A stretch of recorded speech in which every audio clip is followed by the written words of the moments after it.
No matter what you want to make, Vitamix is going to help you make it. Okay, so this is the Professional Series 500 Vitamix. It has really, really cool built-in programs already. So it has a smoothie design, which you can see we already have our set at, frozen dessert, and hot soup. That's right, hot soup in a Vitamix.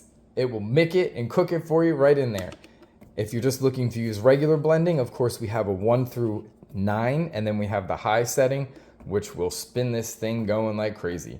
What I really like too is you have this pulse option. So if you just want to give it a couple little mixes to bust up those ice chunks or whatever it is for your smoothie, or get those peanuts that are in the bottom because you have the frozen dessert in there.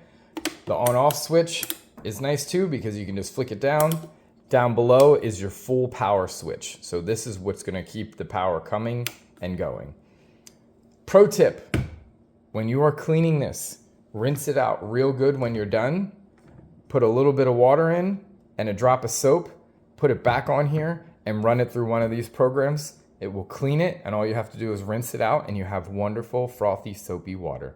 So if you are looking to take your blender level and just go a little bit higher because you want to take your cooking game up and you want to do some different things, or you're looking to just invest and get one blender and not have to buy 45 of them because they're going to constantly die, check out the Vitamix.